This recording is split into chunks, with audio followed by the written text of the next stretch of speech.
Bonjour tout le monde. Donc, bonjour, on va essayer de traiter l'exercice 1 de la série 3 qui porte sur les calculs d'incertitude.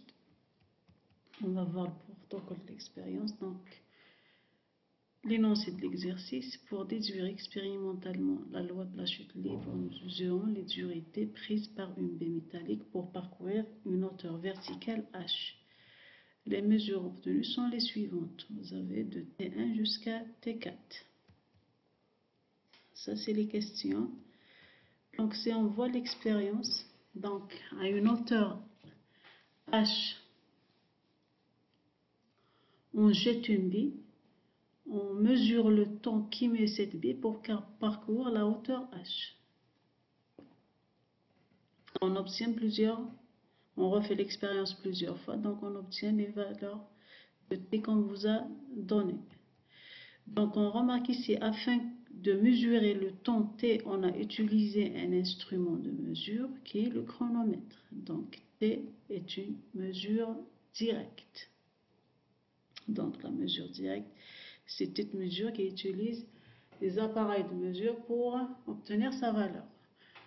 Un autre exemple, le HOC ici est une mesure directe, puisque pour calculer la distance H, la hauteur H, on utilise l'instrument de mesure, le mètre. Par exemple aussi la masse. Pour mesurer la valeur de la masse, donc on utilise la balance. Donc toutes ces grandeurs sont des mesures directes. Revenons maintenant aux questions. La première question, elle vous dit pourquoi les valeurs obtenues de T ne sont pas identiques. Donc les valeurs de T sont T1 est égal à 388 millisecondes, T2 égale 390, T3 392, T4 390. Comme on voit ici, ces valeurs ne sont pas identiques et cela revient aux différents types d'erreurs qu'on a commis pendant l'expérience. Donc on a des erreurs systématiques et les erreurs aléatoires. Et les sources de ces erreurs sont multiples. Ça peut être dû aux appareils de mesure, par exemple l'étalonnage de l'appareil, la position de 0, le choix du calibre. On ne mesure pas les volts en utilisant l'unité kilovolt. Ça peut être dû à l'opérateur lui-même qui réalise l'expérience. On peut citer les erreurs de lecture, la qualité de manipulation. Et la troisième source, c'est le protocole expérimental. C'est les différentes étapes de l'expérience. Des fois, on néglige des paramètres pendant l'expérience. Par exemple, les forces de frottement pour notre expérience ici. La deuxième question, on dit exprimer T égale T moyen plus ou moins delta T et représenter l'intervalle de confiance de T vrai. On veut dire l'intervalle à laquelle appartient à votre valeur vraie. Donc en physique, tout résultat de mesure d'une grandeur s'écrit sous forme G plus delta G, tel que G est une valeur, c'est la valeur de la mesure, et delta G est l'incertitude absolue. L'incertitude absolue, c'est quoi? C'est l'erreur maximale qu'on peut commettre sur une quantité physique lors de sa mesure. Donc, on prend comme valeur de la mesure T, c'est la moyenne statistique des données de l'expérience qu'on calcule de cette façon. Donc T, ce sera la somme des TI de I allant de 1 jusqu'à 5 jusqu'à N divisé par N, tel que N, c'est le nombre de tentatives d'expérience qu'on a effectuées. Donc dans notre expérience, on a effectué 4 tentatives, d'accord? Donc on a T1 plus T2 plus T3 plus T4 sur 4. Donc N égale à 4 et on obtient comme résultat 389 millisecondes. Qu'est-ce qu'on va prendre maintenant pour incertitude absolue? Tout simplement, on va prendre la moyenne des écarts delta t. Un écart, c'est l'écart de la valeur mesurée de la donnée de l'expérience par rapport à la moyenne qu'on vient de calculer. Donc, on la calcule de la même manière. D'accord? C'est une moyenne statistique. Donc, delta t, ça sera la somme des delta ti sur n. N pour notre cas, c'est toujours 4 expériences. Donc, ça sera delta t1 plus delta t2 plus delta t3 plus delta t4.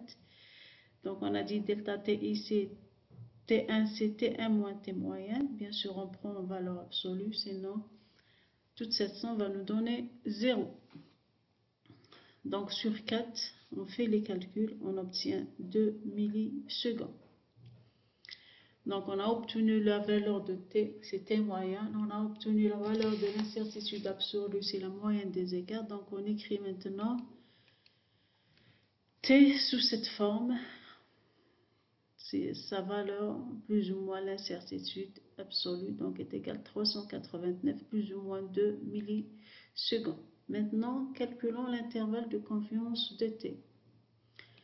Tout simplement, l'intervalle de confiance, il est déterminé par cette formule. Donc, ça sera T moyen moins delta T jusqu'à T moyen plus delta T. Si j'applique T moyen, c'est 389. Delta T, c'est la valeur de l'incertitude absolue. Ça vous donnera l'intervalle 387 jusqu'à 391. Pourquoi on l'appelle confiant? Parce qu'on est confiant à un certain pourcentage que notre valeur vraie, elle appartient à cet intervalle. Si je représente graphiquement, donc voilà, donc l'axe de temps en millisecondes, donc 300, la valeur inférieure de l'intervalle, c'est 387, la bande supérieure, c'est 391, et ma valeur vraie, voilà votre intervalle de confiance.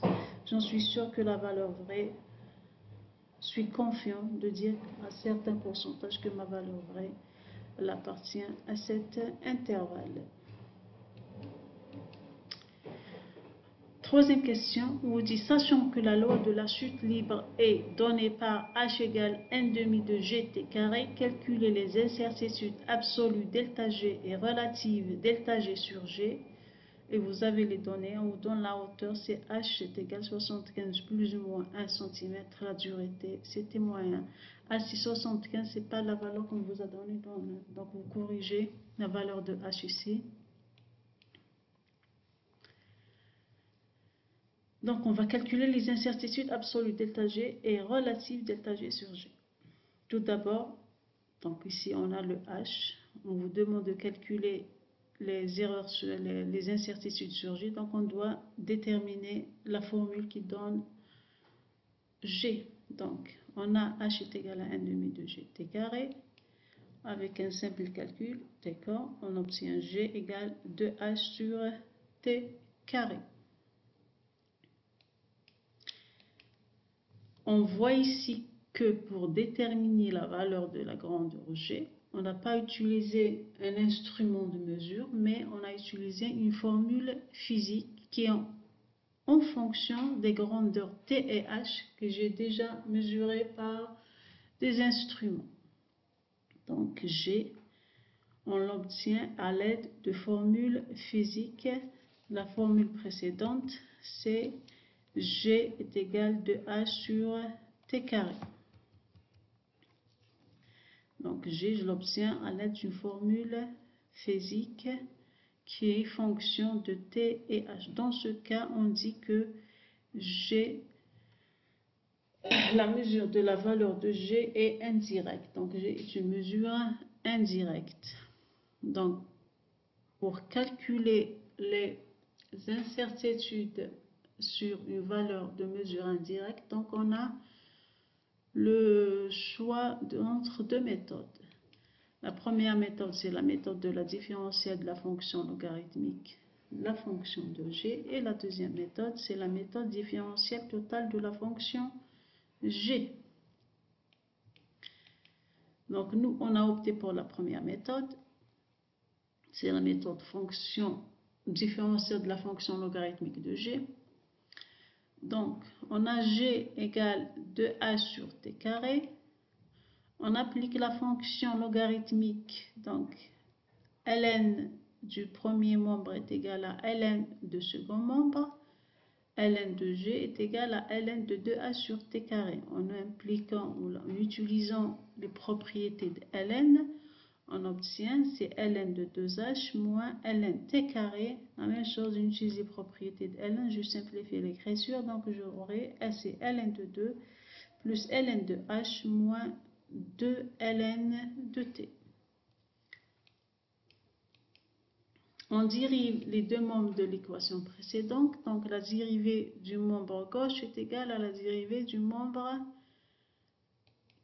à droite. Donc maintenant la dérivée de ln de g, tout simplement c'est dg sur g. D'accord? La dérivée de ln de f, c'est df sur f. Donc ici, c'est dg sur g. La dérivée de ln de 2, c'est la dérivée de 2 sur 2. Donc la dérivée de 2 c'est une constante, ça vous donne 0. La dérivée de ln de h, c'est dh sur h. Et la dérivée de 2 ln de t, simplement, ça vous donnera 2 dt sur t. Donc ce sera la dérivée de 2 fois ln de t, donc c'est 0 fois ln de t, plus 2 la dérivée de ln de t qui est dt sur t.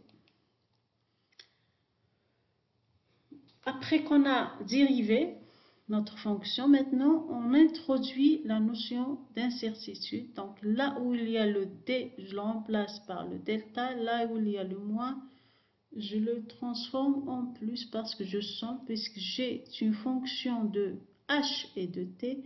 Donc l'erreur commise sur g, ce sera tout simplement les erreurs commises par rapport à h plus les erreurs commises par rapport à t, puisqu'on calcule l'erreur maximale. Donc on somme toutes les erreurs par rapport aux variables de g. Donc on obtient delta g sur g égale delta h sur h en valeur absolue. On a dit on doit sommer tout, plus 2 delta t sur t. Donc comme vous voyez ici, le moins d'ici, donc je l'ai transformé en plus. Donc c'est l'erreur par rapport à h plus l'erreur par rapport à t.